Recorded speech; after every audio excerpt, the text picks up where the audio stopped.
First at 9 this Sunday, the 11th of May 2025. Catastrophic crash. Deadly crash in Kothmale claims at least 22 lives, leaving over 30 others injured. President approves 1 million rupee compensation package each for the families of the deceased. Electrifying accusations. Opposition leader accuses the government of attempting to raise electricity tariffs by 30% through the upcoming tariff revision. The brain drain. Departures for foreign employment hit a historic high in 2024. Over 314,000 people leave the island for jobs abroad. First 4 months in 2025 alone see 89,000 departures. Viral wildfire. Health authorities urge the public to remain vigilant as dengue and chikungunya see a rapid rise across the island. Off the rails. Department of Railways fails to submit audit reports to Parliament for years, reveals the Committee on Public Accounts. Sri Lanka Railways, a den of inefficiency and delays, alleged lawmakers. Cinek Campus Open Day මේ මාස 3 වෙනි දින උදෑසන 9 සිට Cinek Campus පරිශ්‍රයේදී. From Derana, this is Derana First at 9. Live from Studio 24 in Colombo. Good evening and welcome to Derana First at 9, Sri Lanka's most trusted news source. I'm Tatyara Nayaka, joining you live with the latest in Sri Lanka and around the world. We begin with your top story. At least 22 lives were claimed and many others injured after a bus toppled down a precipice near the Garandiala area of Kothmale earlier today. As friends and family of the deceased mourn the loss of life caused by the tragic accident, President Anurakumar Dissanayake has approved compensation worth 1 million rupees each to the families of the deceased. At around 4:40 a.m. today, a Sri Lanka Transport Board bus veered off the road and toppled down a 100-foot precipice near the Garandial area of Kothmale on the Norelia Gampola main road. The bus was travelling from Katuragama to Kurunagala via Norelia, carrying around 80 passengers, including children. In the immediate aftermath of the accident, critically injured passengers who were trapped inside the overturned bus were rescued with the help of residents and military personnel.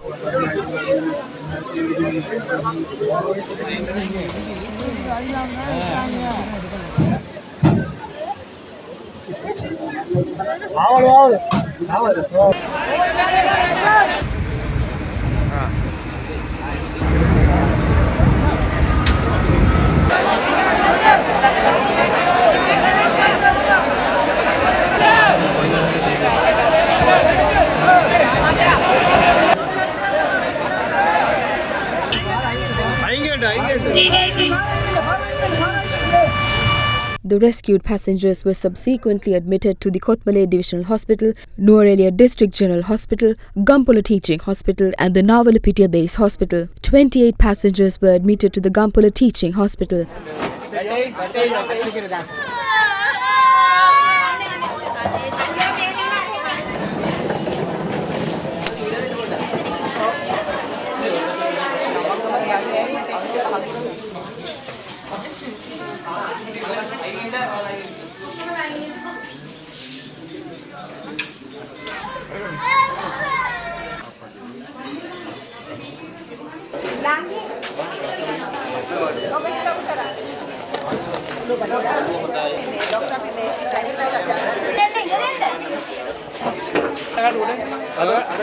Meanwhile, a 6-month-old infant who was in critical condition was later transferred to the Sirimao Bandaranayake Specialized Children's Hospital, Kandy. However, police stated that at least 22 passengers had succumbed to their injuries in the tragic accident, while approximately 39 passengers have been injured so far. 21 unclaimed remains of victims were seen at the Kothmale Divisional Hospital. As of this afternoon, the identities of several victims were yet to be ascertained. Meanwhile, the Deputy Minister of Health and Mass Media, Dr. Hansaka Vijayamuni, stated a few thoughts on the incident. A passenger who is in critical condition with head injury has been admitted to the ICU at the Gampola Teaching Hospital. However, many patients are no longer in critical condition. However, many of them have sustained bone fractures and 4 injured individuals have been transferred to the Peradeniya Hospital. 3 children have been transferred to the Sirimau Bandaranaike Specialized Children's Hospital in Kandy. Most of the remaining injured passengers are receiving treatment at the Gampola Teaching Hospital and the Nuwara District General Hospital. The government has informed that patients can be transferred via air ambulance to Colombo National Hospital or any other hospital if necessary. However, it seems that the hospitals are currently performing the necessary procedures. Deputy Minister of Transport and Highways Dr. Prasanna Gunasena and Speaker of the Parliament Dr. Jagath Wickramaratne visited the site of the accident in Garandiyalla and also met with passengers receiving treatment at the Gampola Teaching Hospital. According to what we have learned, the bus was not travelling at high speed. It was travelling at a normal pace at a speed of 20 to 30 kilometers per hour. People stated that there was a loud noise from the front of the bus. It leaned and then toppled when the public began to panic. We must ensure that such incidents never happen again and investigations necessary for that have already begun.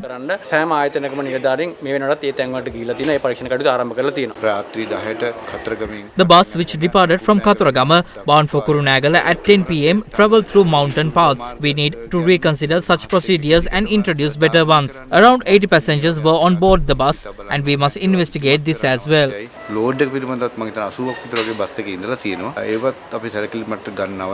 The toppled bus was recovered using a crane this afternoon. Subsequently, the bus was taken into custody by the Kotmale police for further investigation. In the aftermath of the tragic accident, President Anurukumara Dissanayake issued condolences over the lives lost and the damage caused by the fatal bus accident. In his message, the President raised concern over the rising number of road accidents and revealed that the government is taking steps to develop a sustainable strategy to prevent such incidents. This includes stricter enforcement of traffic laws and a new program under the Clean Sri Lanka initiative to improve driver awareness. Furthermore, the President's media division announced that compensation of 1 million rupees from the President's fund will be granted to the families of each deceased victim of the accident. In addition to this financial assistance, compensation will also be provided to the affected families through the Sri Lanka Transport Board and relevant insurance schemes.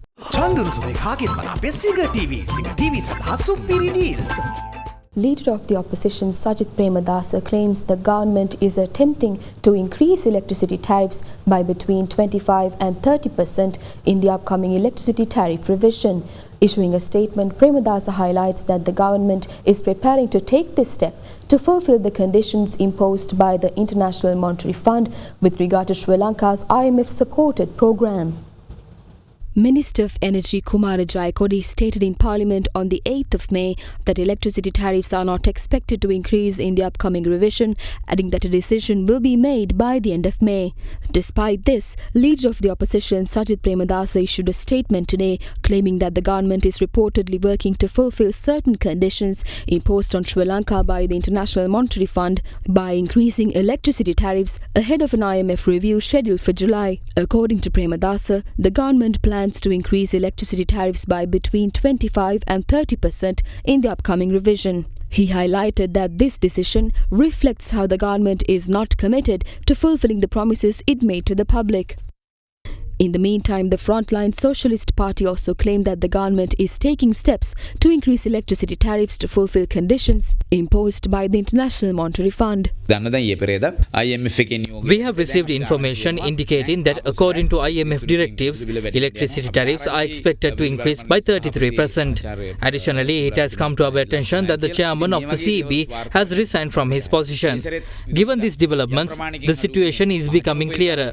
Previously, electricity tariffs were reduced following the intervention of the Public Utilities Commission. At that time as well, there were tensions between the PUCSL and the National People's Power government. Based on current events, we anticipate a continuation of this pattern. The Electricity Users Association also commented on the matter. Reports are circulating about the resignation of the CEB chairman. The underlying reason appears to be IMF demands for electricity tariffs to reflect actual cost. We have consistently stated that the public cannot bear further increases in tariffs. However, the IMF is insisting on cost-reflective pricing, which essentially requires the CEB to operate at a profit. Interestingly, the former CEB chairman shared this view, as does the Minister of Power. Despite this alignment, a conflict has arisen. We call on the authorities to clarify the nature of this issue. According to the information we have received, the CEB and the PUCSL are being told to implement the tariff structure as dictated by the IMF. This is the crux of the issue. They are being asked to raise tariffs significantly. We strongly oppose this move. There is no justification for an increase in electricity tariffs. There has been no recent drought and we have access to renewable energy sources. There is no financial loss that warrants such an increase. Amid the various opinions shared regarding the potential increase in electricity tariffs, it was reported that Dr. Tilak Siembala-Pittiya has resigned as the chairman of the Ceylon Electricity Board. However, speaking to Ada Derana, an official from the Ministry of Energy confirmed that Dr. Siembala-Pittiya has not resigned but has only requested leave from the ministry to travel abroad.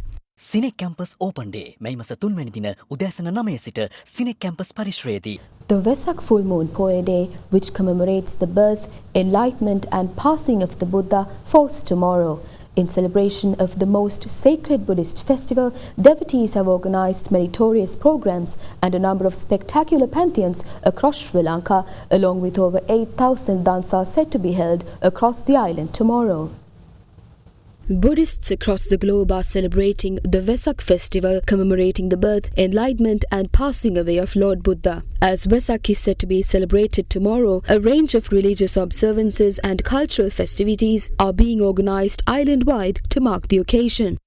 Adding to the spiritual ambience, beautifully illuminated Vesak pantheons are being set up in various areas, adding a festive atmosphere to the surroundings.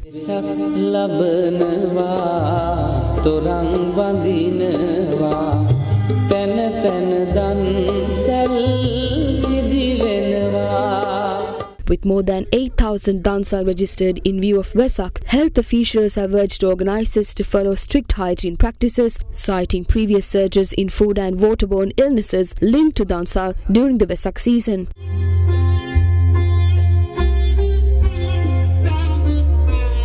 Meanwhile, Sri Lanka police announced a special traffic plan in Colombo starting tomorrow in line with the 2025 Vesak festival. According to the police media division, all roads will be returned to usual two-way operation once the traffic congestion subsides. In the meantime, TV Derana is all geared up to host Sri Lanka's largest dansa at the Independence Square in Colombo. Together with the Professional Chefs Association of Sri Lanka and the Colombo Municipal Council, TV Derana will once again hold the 24-hour-long dansa, which will commence at 7 p.m. tomorrow and continue until 7 p.m. the following day.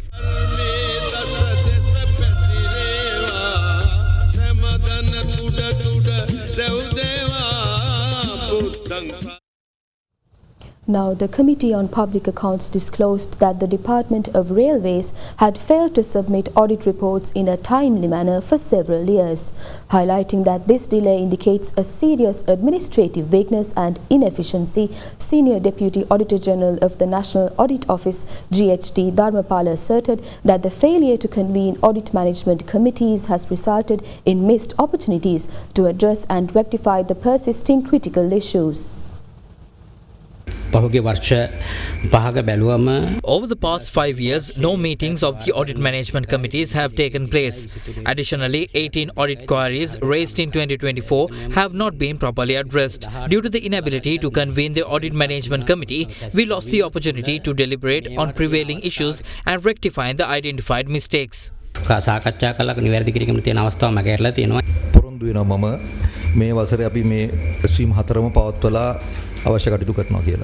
පාර්ලිමේන්තුවට අදාළ වාර්ෂික වාර්තා සභාගත නොකිරීම. Sri Lanka Railways has also failed to submit the annual audit report to the Parliament. This is a serious issue. The 2020 annual audit report has been submitted to Parliament in 2023.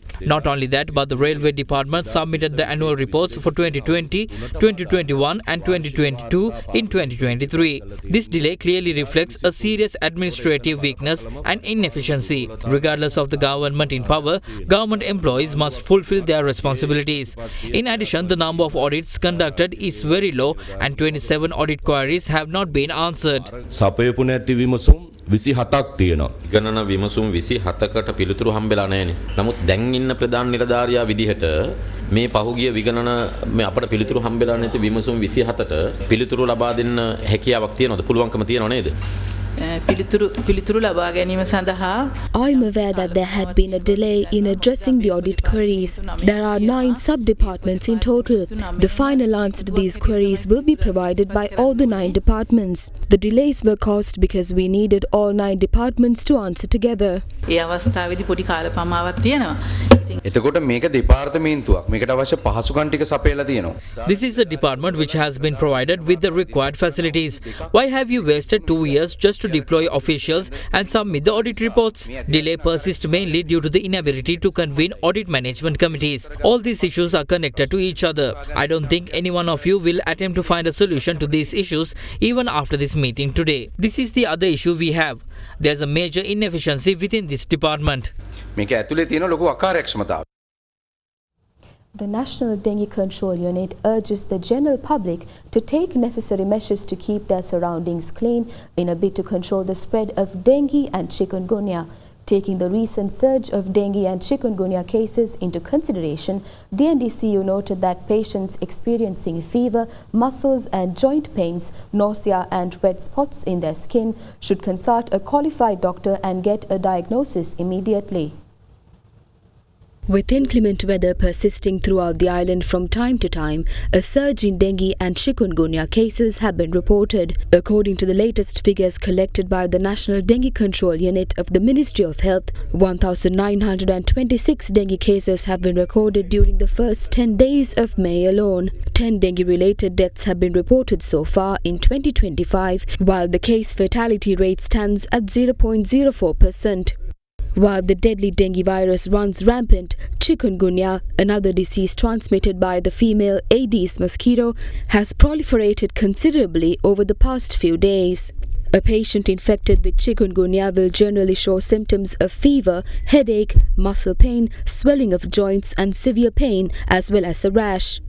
There are 19,215 dengue cases all over the country, but high-risk districts are identified as Colombo, Gampaha, Kalutara, mainly Western Province, and Ratnapura, Trincomalee, Batticaloa, and Kandy. Dengue is spread by Aedes mosquitoes, especially Aedes albopictus and Aedes aegypti, and these two mosquitoes spread chikungunya disease also. We have to be very vigilant about our premises, not only houses, but schools, government institutions and religious places for this mosquito breeding. We have to take precautions to remove these mosquito breeding places. And also, if any one of you have fever, muscle pain, joint pains and nausea, vomiting and red patches for 2 days, you have to consult a qualified doctor to identify whether it's dengue, chikungunya or viral fever. And also, to reduce the fever, you have to take only paracetamol. Other fever-reducing drugs can be dangerous to dengue.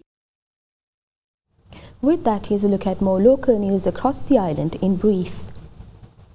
Actress Semini Damalgoda, who was arrested by the Valikada police last evening, has been granted bail after being produced before Colombo Additional Magistrate Bandara Ilangasinghe this evening. According to police, Damalgoda had been arrested over 7 outstanding arrest warrants issued against her in relation to financial frauds. During the hearing, police informed court that the suspect had been operating a private security firm and had failed to make several payments, including employees' provident fund payments, for which 7 arrest warrants had been issued against her. Thereafter, the magistrate ordered the suspect to submit reports of the payments made pertaining to 4 other cases taken up before the Colombo Magistrates Court on May 19th.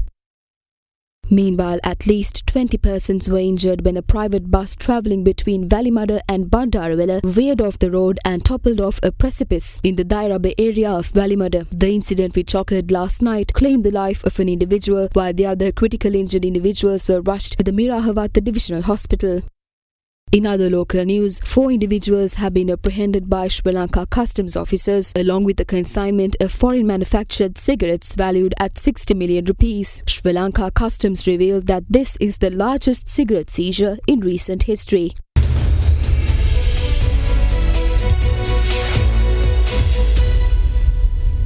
Welcome back. Now in your business news, the Central Bank of Sri Lanka calls for clear guidance and capacity building across all sectors of the country to promote broader adoption of comprehensive non-financial reporting. In its Sustainable Finance Roadmap 2.0, the financial regulator also recommended systematic tagging of green loans and assets based on the national taxonomy to enhance environmental, social and governance data collection, reporting and impact tracking. The Central Bank of Sri Lanka's Sustainable Finance Roadmap 2.0 highlights that while Sri Lanka has made progress in recent years, comprehensive non-financial reporting is not yet mandatory for all companies. The CBSL notes that regulatory bodies, including itself, the Colombo Stock Exchange and the Institute of Chartered Accountants of Sri Lanka, are actively promoting ESG disclosures through new policies, guidelines and localized versions of the International Financing Reporting Standards Sustainability Standards, which are expected to become mandatory in 2025. Despite these efforts, ESG reporting uptake remains limited, with only 92 companies publishing sustainability reports in 2023. To support broader adoption, the CBSL emphasizes the need for clear guidance and targeted capacity building initiatives for financial institutions. This includes specialized training and the formation of a multi-stakeholder working group to monitor standards such as IFRS, the Global Reporting Initiative and the EU Corporate Sustainability Reporting Directive. The CBSL also reiterated that its 2022 Green Finance Taxonomy serves as a foundational tool for defining sustainable finance activities and mitigating greenwashing risks. However, it acknowledges that a comprehensive sector-wide review is needed to address implementation challenges, expand the taxonomy scope and align more closely with international standards. To enhance ESG data systems, the CBSL recommends the introduction of systematic tagging of green loans and assets, along with a feasibility study and pilot program that could support sector-wide adoption. Looking ahead, the CBSL's long-term strategies include leveraging fintech solutions for automated ESG scoring, impact measurement, and the facilitation of green finance through digital platforms. These innovations, the bank suggests, could first be piloted on a small scale before being expanded nationally.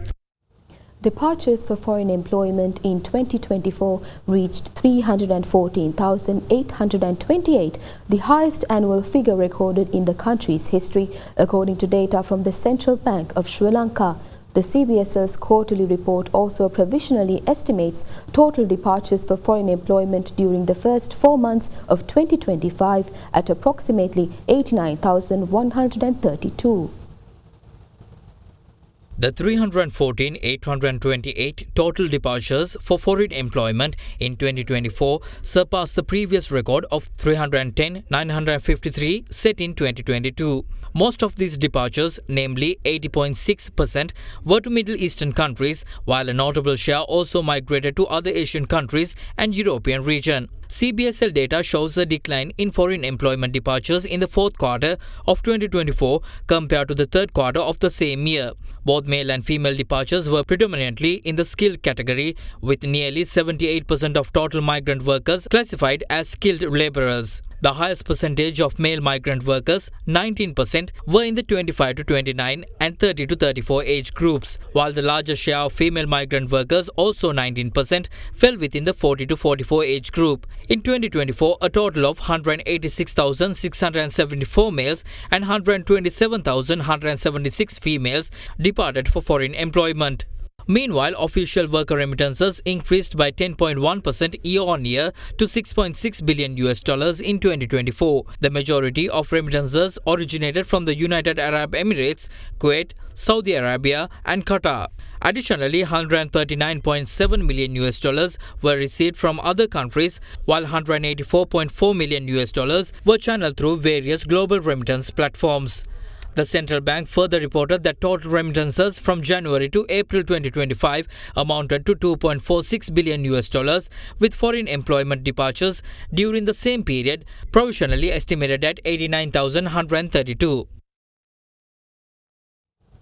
Top economic officials from the United States and China are in Geneva today for the second day of crucial negotiations aimed at easing tensions caused by President Trump's trade war. The talks carry significant weight for the global economy, which has been shaken by the tariffs imposed by both the US and China in recent months. President Trump has set a minimum tariff of 145% on all Chinese imports, while China has retaliated with 125% import tax on American goods. The negotiations are taking place at the UN Ambassador's Villa, a private estate nestled in a park with stunning views of Lake Geneva, located in the peaceful suburb of Cologne. Switzerland was selected as the venue following outreach from Swiss politicians during recent visits to both China and the United States. That's all the news we have for you today. Thank you. Have a great night.